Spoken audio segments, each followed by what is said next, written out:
Realism and geography देखते हैं। During pre modern phase ना जनरली बिलीव करा जाता था कि nature set the stage for human development, though this varies with society. ये वाला जो बिलीफ है ना, nature set the stage for human development. जैसे कि traditional Chinese and Indian realm में जो है wet tropical and sub tropical environment में नेचर को as a gift from God देखा जाता था, hence be preserved, not distracted from carrying beyond carrying capacity. European cultural trends जो हिब्रू एंड ग्रीक कल्चर्स थे, उसके अंदर व्यू नेचर एज यूजुफ्रक्ट, मतलब उसका यूज़ क्या है, ठीक है, and that is to be won by hard struggle against environment, unfriendly environment. The view of the nature as usufruct is dominant in all industrial societies. Deterministic perspective देखते हैं। Darwin की इस किताब के बाद notion of survival and struggle बहुत famous हुआ। It appears to offer scientific justification. European की जो इम्पीरियलिज्म थी ना over lesser mortals in Asia, Africa and Latin America, उसको this politicisation of biological evolution concept, इससे क्या हुआ, रीज़न बनाइए for rise of the geography as university level discipline in last quarter of 19th century। अब differences in physical and mental capabilities plus जो level of cultural and economic potential था caused by regional differences in natural environment, ऐसा माना जाता रहा deterministic perspective में ना। Hence जो यूरोपियन का इम्पीरियलिज्म थे ना, इन line with the wish of the creator. Social Darwinism देखते हैं अब हम। सोशल डार्विनिज्म में एस आर के विटी है ना, तो वो सोशल डार्विनिज्म में बिलीव करता है। तो एस आर के में एस से स्पेंसर, फिर रैटजल, के से क्रोपॉटकिन और विटी से विट फॉगल, WITTFOGL, विट फॉगल। अब जो इंग्लिश फिलोसफर था ना Herbert Spencer, adopted use of Darwin's theory to study human society. This came to be known as social Darwinism. German geographer Ratzel था ना, उसका बेस्ट एडवोकेट था। अब जो एनार्किस्ट है रशियन, जो क्रोपॉटकिन, अब रशियन है तो एनार्किस्ट हो गई, तो एनार्किस्ट रशियन जोग्राफर जो क्रोपॉटकिन है 1924 में, उसने बोला, उसने एग्री करा कि मैन इन्वायरमेंट जो इंटरेक्शन है ना generate some human qualities, but उसके अकॉर्डिंग जो थी वो जो क्वालिटीज़ जनरेट हो रही थी ना वो कॉपरेटिवनेस एंड सोशबिलिटी की थी, ठीक है, नहीं कि कॉम्पिटिटिवनेस एंड एग्रेशन की, जो सोशल डार्विनिज्म कहती थी ना, ठीक है। तो उसने कहा कॉपरेटिवनेस एंड सोशबिलिटी की जो कैरेक्टर्स ट्रेट जनरेट होते हैं ह्यूमंस के अंदर। अब जो विट फॉगल था लेट 1920s में रिजेक्ट करा उसने डायरेक्ट नेचुरल कॉजेशन की ह्यूमन कैरेक्टरिस्टिक्स के, कि क्रोपॉटकिन ने माना कि भाई ह्यूमन क्वालिटीज़ जनरेट होती हैं बट वो ये वाली हैं। सोशल डार्विनिज्म ने ये वाली कैरेक्टरिस्टिक्स कहा था। विट फॉगल ने तो मना ही कर दिया कि ऐसे डायरेक्ट नेचुरल कॉजेशन नहीं होता। ह्यूमंस जो सोसाइटी है are human creation, not natural creation. जो human labour organised in different social form moulded nature into different material basis for economic development, giving rise to distinctive regional cultural traits. अब जो पॉसिबिलिस्टिक perspective है, 20th century की beginning में ना France के अंदर क्या हुआ, जो physical environment offer opportunities for a range of possible direction of development.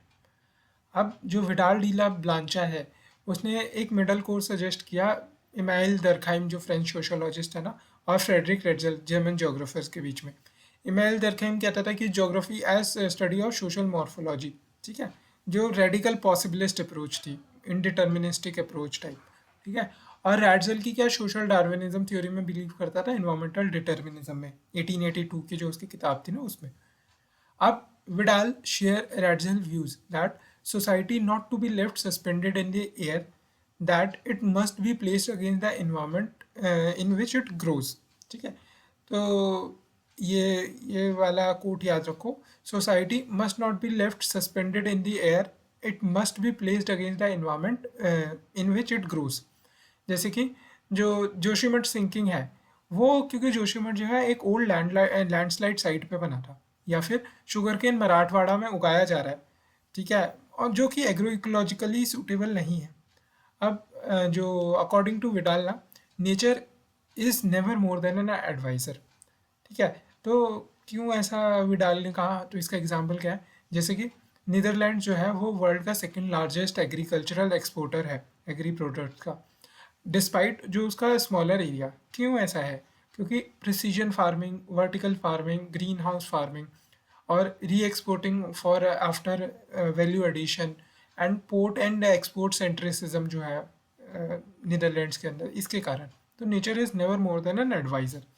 अब जो according to him man was part of nature, not as adversary and, ठीक है, तो मैन पार्ट ऑफ नेचर है, नेचर का एडवर्सरी नहीं है। And physical environment and human ingenuity together collaborated to create distinctive genre de vie, ठीक है, physical environment and human ingenuity together together collaborated to create distinctive genre de vie. In support of Vidal, जो French historian Lucien Febvre था ना, उसने बोला था कि there are no necessities but everywhere possibilities and man as a master of these possibilities is the जज of their use. जैसे कि लद्दाख के अंदर जो कोल्ड डेजर्ट है लद्दाख, पर इंडिया का फर्स्ट जो डार्क स्काई रिजर्व है वो हाल के अंदर स्टेब्लिश किया गया। इंडिया का जो पहला moon and Mars analog mission है वो लेह के अंदर करे जा रहे हैं, ठीक है। एंड स्पेस टूरिज्म प्रमोशन करा जा रहा है लद्दाख के अंदर। डिस्पाइट दिस की जो वहाँ की इन्वायरमेंट है, this is not very suitable, वहाँ पे डेवलपमेंट हो रही है। अब अगला है स्टेप एंड गो डिटर्मिनिज्म, जो ग्रिफिथ टेलर ने दी थी ना। Well endorsed part of the world may offer a number of different possibilities, but in some 9/10 of Earth's area, nature speaks clearly. This area is too hot, this too cold, too wet. Settlers who fail to heed to this nature-given limitation must face disaster. फिर से देखते हैं. Well-endorsed part of the world may offer a number of different possibilities, but in some 9/10 of Earth's areas, nature speaks clearly. This area is too hot, too cold, too wet. Settlers who fail to heed to this nature-given limitation must face disaster. ठीक है। अब जो human agency with tech can modify force of nature but can't escape it, Griffith Taylor ने बोला था। अब इन्वायरमेंटलिज्म देखते हैं हम। डेफिनेशन ऑफ इन्वायरमेंटलिज्म क्या है? It refers to bringing back focus to the study of interaction between man and between nature and cultures, ठीक है। तो फोकस दोबारा से लाओ इंटरेक्शन पे जो नेचर्स एंड कल्चर की है ना। It is the ideology or a social political movement that focuses on protecting and improving the natural environment from harmful human activities. ठीक है, ये important definition है। It is an ideology or socio-political movement that focuses on protecting and improving the natural environment from harmful human activities. It differs in Oriental Indian philosophy where environment जो है वो एक position पे place करी जाती है जो कि ह्यूमन से ऊपर है, higher than the humans, sometimes equated to God. That is not a case in the western philosophy. जैसे हम गंगा को गंगा माँ कहते हैं, ठीक है, गोवर्धन पर्वत की हम पूजा करते हैं, तो equated to god sometimes. Origin and evolution of modern environmentalism कैसे होती है? जो न्यू इन्वायरमेंटलिज्म है ना, उसकी री emergence of environmentalism in 1960s and 70s parallel to other approaches like humanism and structuralism as response to tension between जो economic development and pollution and resource depletion के बीच में हो रही थी ना, उसके कारण ये न्यू इन्वायरमेंटलिज्म अप्रोच दोबारा से रिसर्च करती है 1916-70 से। कुछ कुछ पब्लिकेशंस रही various warning of scholars about men's effect on nature. कौन कौन सी? जैसे कि माल्थुसियन थ्योरी है 1789 की, फिर जीपी मार्शा का मैन एंड नेचर किताब है 1864, 1789 जब फ्रेंच रिवॉल्यूशन हुई। फिर जीपी मार्श की किताब है मैन एंड नेचर 1864। फिर अगली यहाँ पे है साइलेंट स्प्रिंग, जो रेचल पॉल की किताब है ना, रेचल पॉल की जो किताब है 1962 की, रेचल पॉल की किताब है 1962 की। फिर पॉल तो ये साइलेंट स्प्रिंग अबाउट है जो पेस्टिसाइड्स हैं जो यूज़ होते हैं उनके इल इफेक्ट्स के बारे में है, ये साइलेंट स्प्रिंग किताब रेचल पॉल की। फिर रेचल काल की किताब है, पॉल नहीं, रेचल काल। फिर अगला है पॉल एहलरिच, तो इसकी किताब है द पॉपुलेशन बॉम्ब 1968 में, ये 62 ये 68, ठीक है। फिर अगला है लिमिट्स टू ग्रोथ थ्योरी 1972, 62-72। तो लिमिट्स टू ग्रोथ थ्योरी जो है क्लब ऑफ रोम ने जो दी थी, तो ये 1972। तो ये कुछ कुछ वार्निंग्स रही हैं जो मेंस इफेक्ट ऑन नेचर का लेके। This period also so emergence of environmental movement that culminated in formation of UNEP 1972 में। अब जो इन्वायरमेंटलिज्म है ना इन पास्ट जोग्राफीज, वो क्या उसके बारे में देखते हैं हम। जो प्राइमरी फोकस होता था इन्वायरमेंटलिज्म का वो मैन इन्वायरमेंट रिलेशनशिप पे होता था। सच कंसर्न इंक्लूड पॉलिटिकल आइडियोलॉजीज, जो कि एंशियंट ग्रीको रूम्स में थी ना, जो पॉलिटिकल आइडियोलॉजीज थी वो भी इंक्लूड होती है इसमें। अब जो concerns with respect to the preservation and conservation of the highlighted in works of Roman poet and artist, जैसे कि विलियम वर्ड्सवर्थ है। ये रोमांटिक पोइट था ना, वर्ड्सवर्थ। तो वर्ड्स की वर्थ थी से, तो विलियम वर्ड्सवर्थ को वर्ड्स की वर्थ थी, ठीक है। तो romantic poet and artist like William Wordsworth who called for protection of inherent beauty of nature throughout Europe and North America during 19th century। अब जो इन्वायरमेंटलिज्म की हिस्ट्री थी ना वो 3 फेजेस में डिवाइड करी जा सकती है। पहला कि humans in harmony with environment, humans in harmony with environment with, दूसरा है humans as determined by the environment, फिर तीसरा है humans as active modifiers of the environment. तो हार्मनी विद द एनवायरनमेंट जैसे कि विडाल की पॉसिबिलिज्म हो गई, या ऑटोस क्लटर की लैंडस्केप मॉर्फोलॉजी हो गई, या कार्लोस कोर की कल्चरल डिटर्मिनिज्म हो गई। The landscape of morphology paper में जो कार्ल सॉर ने लिखी थी ना 1925 में, उसकी बात चल रही है। तो ये वाली चीज़ें हो गई। फिर दूसरा है humans as determined by the environment.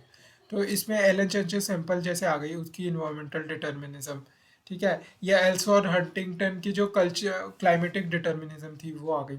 फिर जो रैडजेल है उसकी साइंटिफिक डिटर्मिनिज्म आ गई ऑफ रैडजेल। फिर ह्यूमंस एज एक्टिव मॉडिफायर, इसमें क्या है, जो दरखिम की ज्योग्राफी है सोशल मॉर्फोलॉजी, या स्टालिन्स की जो इनडिटर्मिनिज्म थी वो आ गई। अब ड्यूरिंग क्वांटिटेटिव रिवॉल्यूशन ना इन्वायरमेंटलिज्म थी जो लॉस्ट हो गई इकोनॉमिक कॉन्सेप्ट्स के कारण, कहीं फेड हो गई बैकग्राउंड में। अब partly as a reaction to anti environmental inquiry and partly because जो problems environmental pollution resource depletion की जो हमारे सामने आ रही थी ना, वो that contemporary environmentalism rose up, ठीक है। तो कुछ सब अप्रोचेज है इन्वायरमेंटलिज्म की। ड्यू टू इतनी सारी डाइवर्सिटी है ना आइडियाज़ में, प्रैक्टिसेस में, ऑर्गेनाइजेशनल कल्चर्स में, जैसे ऑर्गेनाइज हो रही है इन्वायरमेंटलिज्म, तो मैनी सब अप्रोचेस आइडेंटिफाई करी गई है इन्वायरमेंटलिज्म की। तो जैसे टॉर है, तो टॉर क्या, टिमोथी और रियोर्डन, टिमोथी और रियोर्डन की अप्रोचेस है इकोसेंट्रिसिज्म एंड टेक्नोसेंट्रिसिज्म की। टिमोथी टिमोथी और रियोर्डन टिमोथी और रियोर्डन की अप्रोचेस जो है इकोसेंट्रिसिज्म एंड टेक्नोसेंट्रिसिज्म की। उसमें क्या है, जो इकोसेंट्रिसिज्म है ना वो फर्दर क्लासीफाई करी गई है deep ecological view and social ecological approach, जैसे सॉफ्ट टेक्नोलॉजिस्ट भी कहते हैं ना। Deep ecological view and social ecology, deep ecology social ecological approach, जिसे सॉफ्ट टेक्नोलॉजी, सोशल मतलब soft technologist, social ecology, deep ecology social ecology approach जो थी technical soft technologist की। अब जो टेक्नोसेंट्रिसिज्म है वो फर्दर क्लासीफाई करी जा सकती है अकोमोडिस्ट, या जिन्हें इन्वायरमेंटल मैनेजर्स भी कहते हैं ना, या इंटरवेंशनिस्ट, जिसे कॉर्नुकोपियंस भी कहा जाता है। This broad division also highlighted by Robert Garner, ये टॉर की है, टिमोथी और रियोर्डन, फिर यहाँ रॉबर्ट गार्नर, टॉर Robert Garner Garner Timothy O'Riordan Robert Garner, Timothy O'Riordan Robert Garner, Timothy O'Riordan Robert Garner. Robert आर्गर ने बोला कि रेडिकल एंड रिफॉर्मिस्ट अप्रोच, ठीक है। रेडिकल अप्रोच मतलब वो डीप इकोलॉजी एंड गाइयनिज्म की, एंड रिफॉर्मिस्ट अप्रोच। अब जो इकोसेंट्रिसिज्म है हाईलाइट, तो पहले देख लेते हैं कैसे याद करेंगे इन अप्रोचेस को। पेपर में बोल सकते हैं ना डीप इकोलॉजी, गाइयनिज्म या सोशल इकोलॉजी, तो एसडीजी से याद करो, ठीक है। एसडीजी इज एन इकोसिस्टम की टाइप, इकोसेंट्रिसिज्म की टाइप।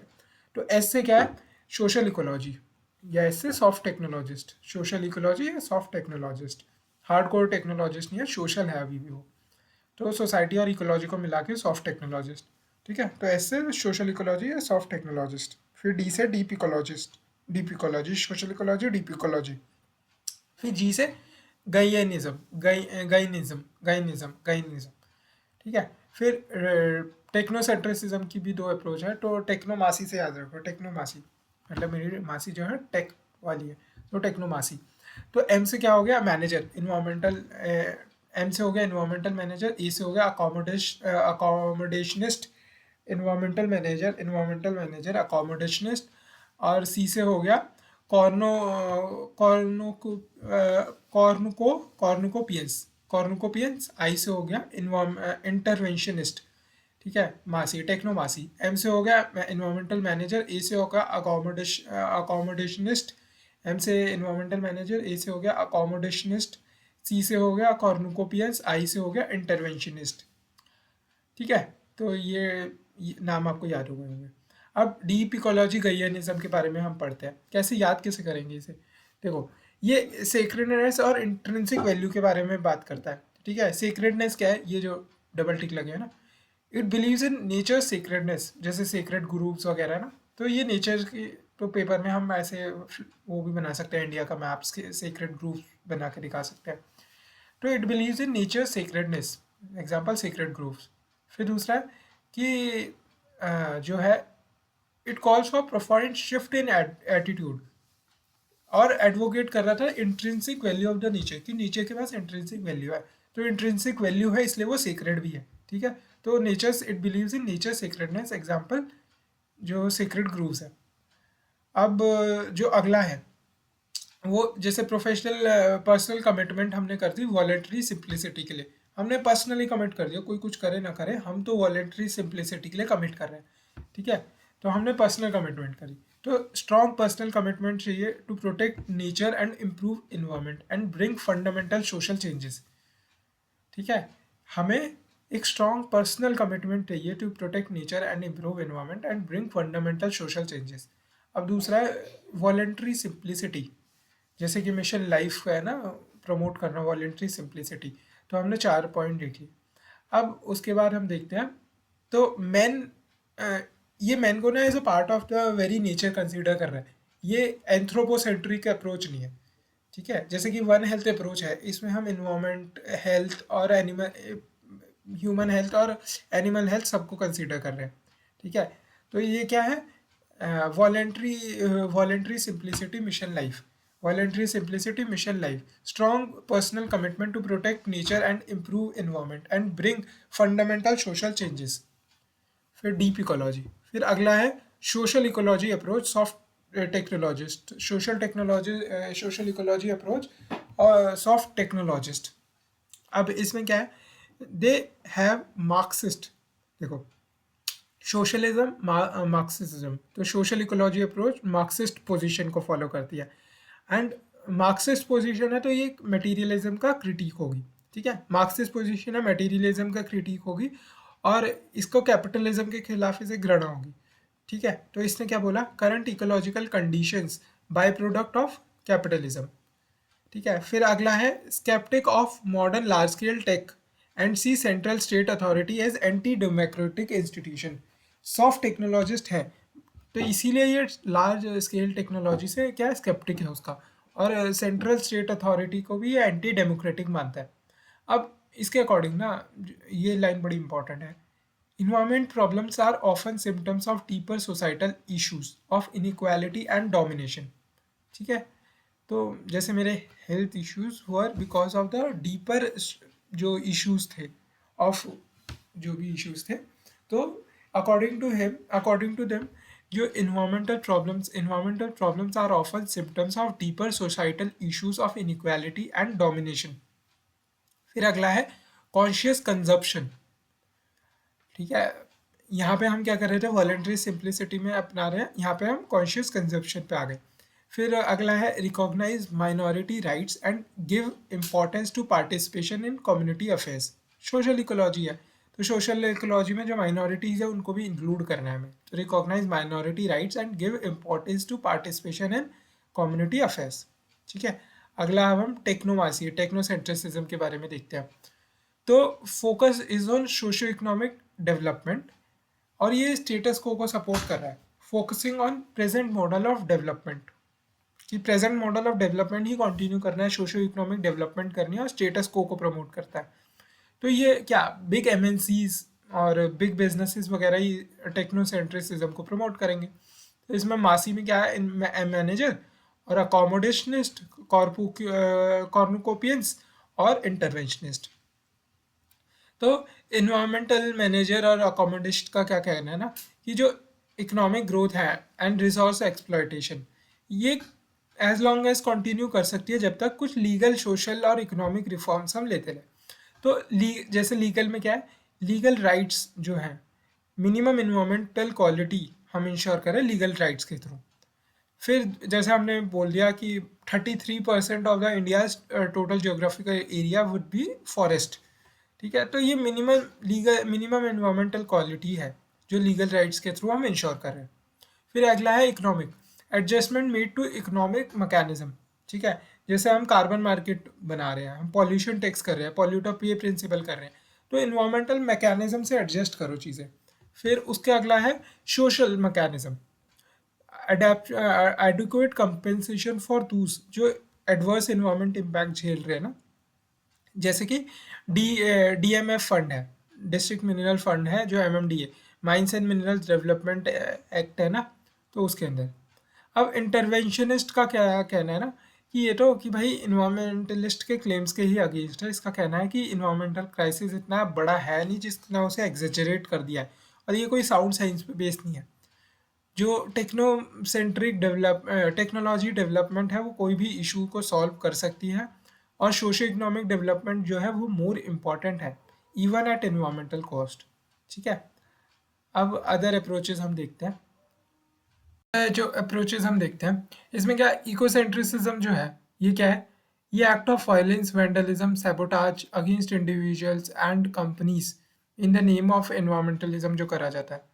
इससे क्या है, इसमें जो क्राइम्स कमिट हो रहे हैं ना टू प्रिवेंट एक्टिविटीज़ जो एलिजिटली हार्म करेंगे इन्वायरमेंट को, वो सब इसके अंदर आता है।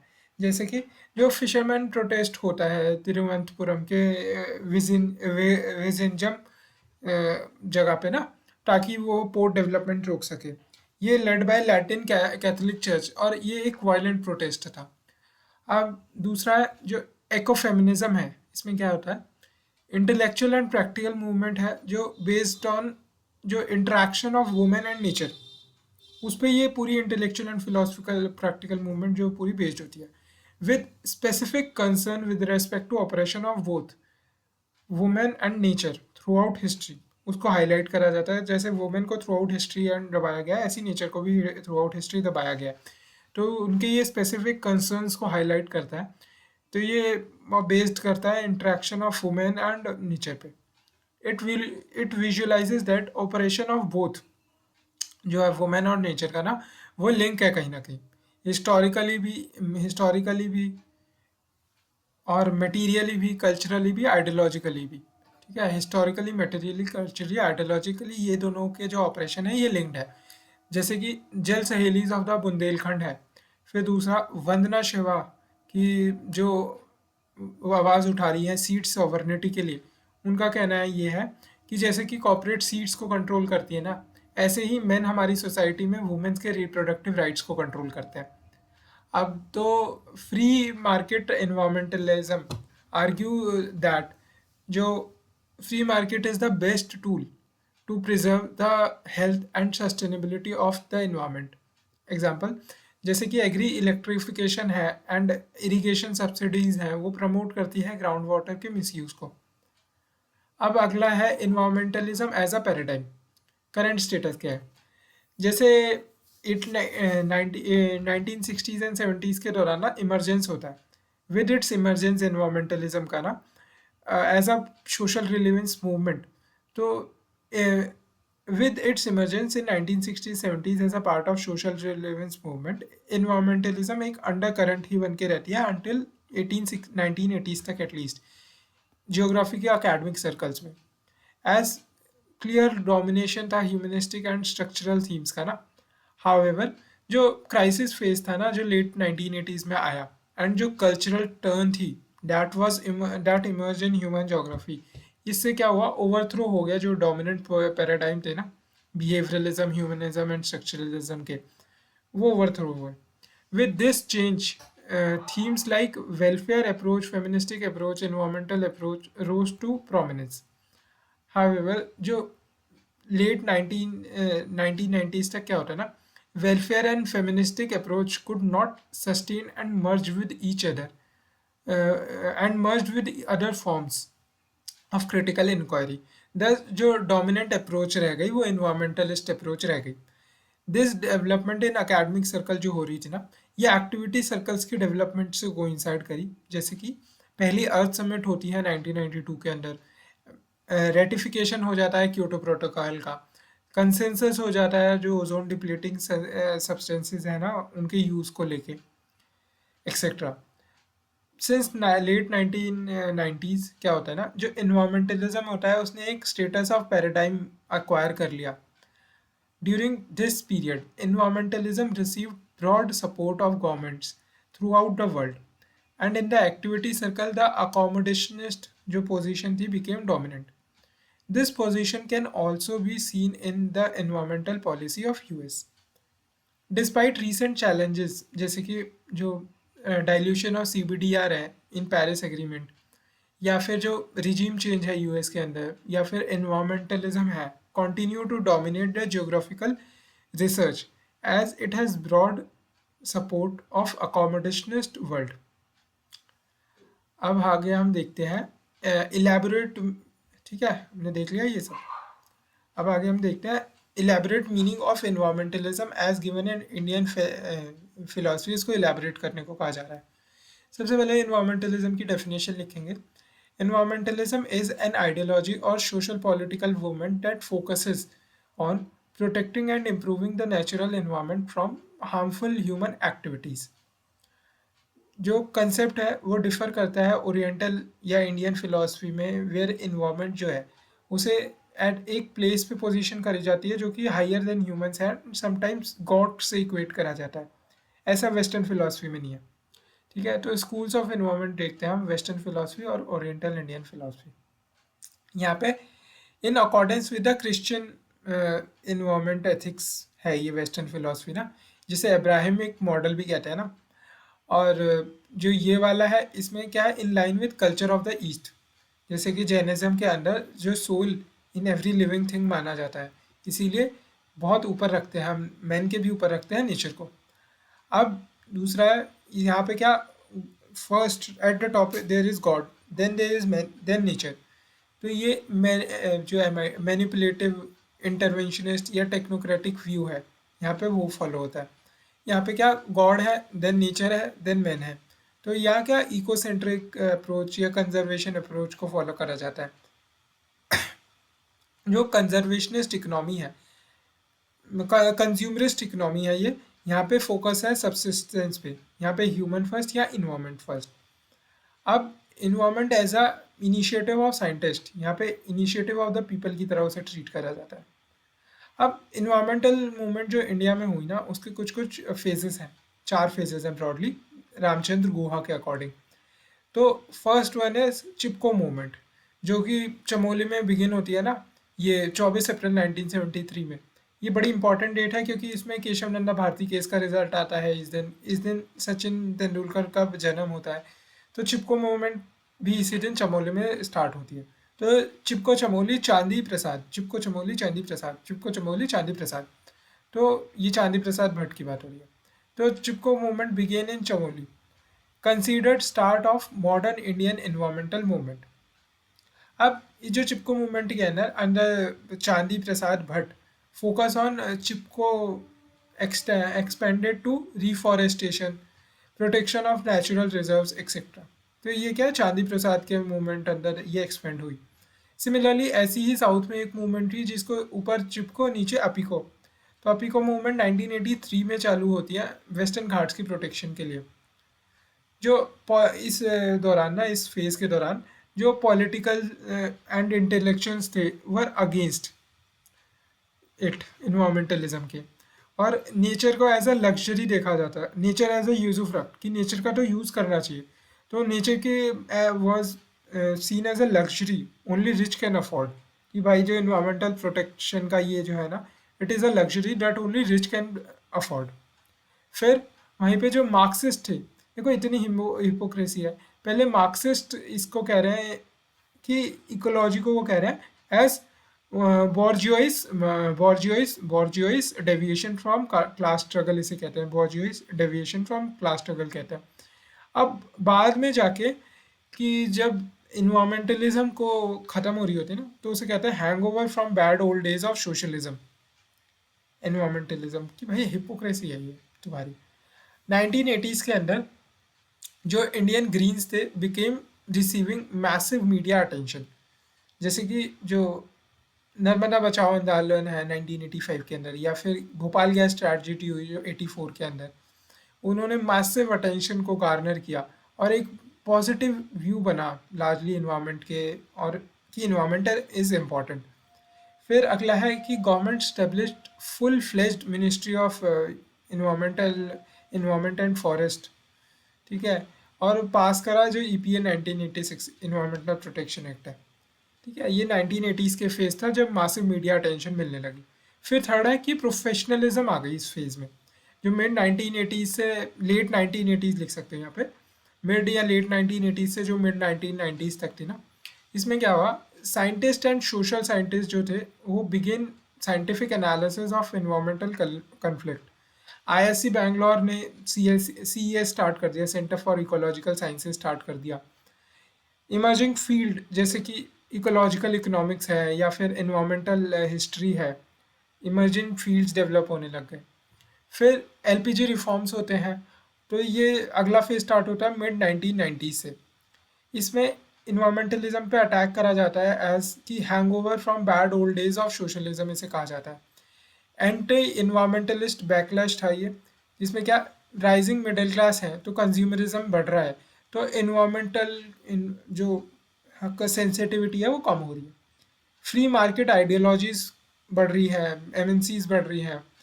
फिर अगला है marginalisation of rural and tribal communities चक्कर में हो रहा है।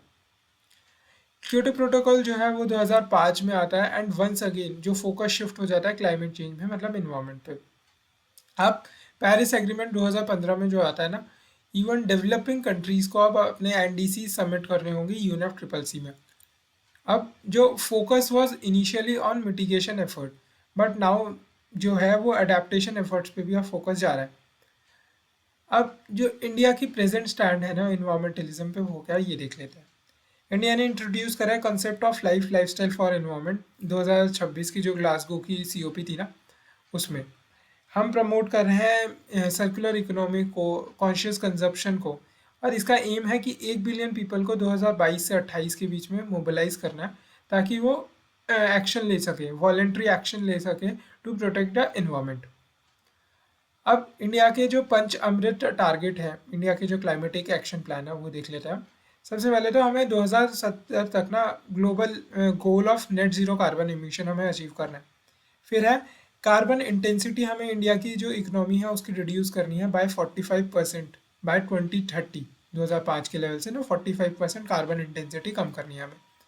फिर अगला है हमें इंडिया की जो टोटल प्रोजेक्टेड कार्बन इमिशन है ना, वो 1 बिलियन टन से कम करनी है 2030 तक।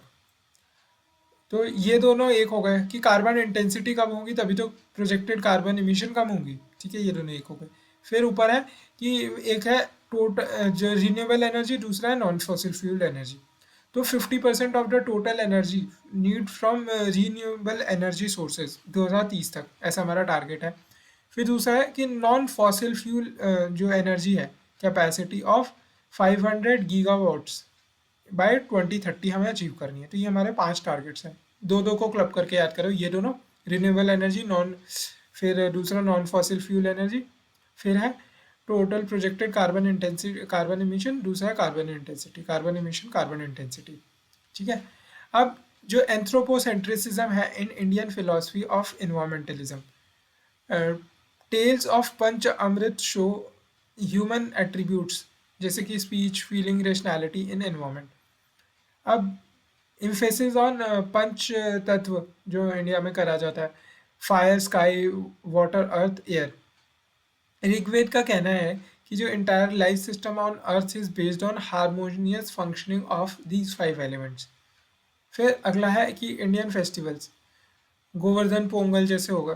तो ये फिलोसफिकल बेसिस है जो इंडिया में इन्वायरमेंटलिज्म चलता है ना उसका, कि पंचामृत में एंथ्रोपोसेंट्रिसिज्म है। फिर पंच तत्व है हमारे, जो ऋग्वेदा कहता है कि हारमोनियस फंक्शनिंग हमें इसके चाहिए। और फिर इंडियन फेस्टिवल्स भी है। ठीक है, देखते क्वेश्चन है, there is rejuvenation of environmentalism as a paradigm in geographical studies. Comment करना है इस पे। पहले तो डेफिनेशन लिख देंगे इन्वायरमेंटलिज्म की, ये कि सोशल पॉलिटिकल मूवमेंट है that focus on protection and preservation of the environment, ऐसे करके। ठीक है। अब it is often thought that to be as recent phenomena, पर पर्टिकुलरली जो 1960 है इसके नॉर्थ अमेरिका या वेस्टर्न यूरोप से हम रिलेट करते हैं इसको।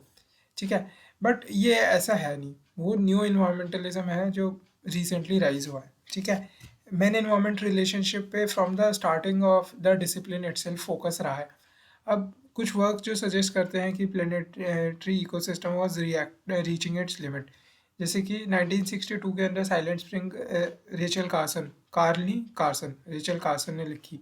फिर पॉल एलरिच ने 1968 के अंदर द पॉपुलेशन बॉम्ब, ये द लिमिट्स टू ग्रोथ 1972 के अंदर बुक लिखी। ये डी मीडोज ने, जो द क्लब ऑफ रोम में ना, डी मीडोज ने लिखी। अब इन्वायरमेंटलिज्म 1960-70s के अंदर जनरली पेसिमिस्टिक थी और reflecting a pervasive sense of civilization malice. This apocalyptic view was countered by another stream of environmentalists. With increase of social relevance movement in research from early 1970s, जो environmentalist है ना वो attempt करने लगे ऐसी strategy develop करने के लिए ताकि इन्वायरमेंटल डिग्रेडेशन को लिमिट करा जा सके और रिसोर्स डिप्लीशन को लिमिट करा जा सके। तो एमी कॉल्बी की 1991 में उन्होंने 5 इन्वायरमेंटल डेवलपमेंट पैराडाइम्स बताए। ठीक है, 5 इन्वायरमेंटल डेवलपमेंट पैराडाइम्स क्या हैं? तो उसमें से दो, एक तो है इकोनॉमिक्स से इकोलॉजी तक जा रहे हैं, इकोनॉमिक्स से इकोलॉजी तक जा रहे हैं ये पैराडाइम। तो पहला है फ्रंटियर इकोनॉमिक्स, लास्ट है इको डेवलपमेंट। तो इकोनॉमिक्स से फ्रंटियर इकोनॉमिक्स से इको डेवलपमेंट किए जा रहे हैं। तो क्या है बीच में? डीपर। तो डीपर से डीई से डीप इकोलॉजी, ईपी से इन्वायरमेंटल प्रोटेक्शन, आरई से रिसोर्स एक्सप्लॉयटेशन जो हो रही है, तो रिसोर्स मैनेजमेंट करना पड़ेगा। तो deeper, deep ecology environmental protection resource management, deep ecology environmental protection resource management, deep ecology environmental protection resource management. तो फ्रंटियर इकोनॉमिक्स से जा रहा है इको डेवलपमेंट तक, फ्रंटियर इकोनॉमिक्स से जा रहा है इको डेवलपमेंट तक। ठीक है, अब जो जो जेम्स लवलॉक है, जेम्स लवलॉक ने प्रपोज करी गैया हाइपोथेसिस 1972 के अंदर, विच सजेस्ट दैट अर्थ जो है ये एक self regulating system of biological and new non biological world. Earth is self regulating system of biological and non biological world. ठीक है, अब इसका कहना क्या है कि जो लाइफ फॉर्म है वो रेगुलेट करती है अर्थ के टेम्परेचर को, एटमॉस्फेरिक कंपोजिशन को, to promote life and earth in हाइपोस is homeostasis in support of life sustaining conditions। ठीक है, तो ये गैया हाइपोथेसिस जब का क्वेश्चन आएगा तो ये डायग्राम बना सकते हैं। ये अर्थ है, ये लाइफ है, लाइफ इज सस्टेनिंग इटसेल्फ। कैसे? लाइफ फॉर्म रेगुलेट कर दिया अर्थ के टेम्परेचर को और ओशन की सैलिनिटी को, एटमॉस्फेरिक कंपोजिशन को, एक्सेट्रा, ताकि लाइफ को प्रमोट कर सके। वो life form regulate to promote life. ठीक है, अब कुछ कुछ कंस्ट्रेंट्स भी है इसमें। ठीक है, तो अब हीट, जो सनलाइट है पड़ रही है, हीट रेडिएशन हो रही है, बाहर जा रही है, तो ये बैलेंस्ड है, बैलेंस्ड हीट बजट। इसका मतलब है earth in high homeostasis in support of life sustaining condition. अब ऑर्गेनिज्म जो है वो एक्टिवली ऑल्टर कर रहे हैं बायोस्फीयर को, rather than merely adapting to it. Consequently it's argued if human continue to alter biosphere too much, then जो Gaia है will survive, but in different form in which humans will not will have no part। गैया तो survive कर जाएगी, but in which humans have no part। तो consequently it's argued if humans continue to alter biosphere too much, then Gaia will survive, but in different form in which humans will have no part। Muri order ने 1996 के अंदर distinguish करा ecocentric and technocentric इन्वायरमेंटलिज्म को लेके। ठीक है, वो distinction अब हम देखते हैं। तो इकोसेंट्रिसिज्म में वो क्या कहता है कि humans are part of nature and depends on it. इसके अंदर humans separate from nature which they manage for human use. ठीक है, इन्वायरमेंटल मैनेजर अप्रोच है ना, separate from nature and which they manage for human use.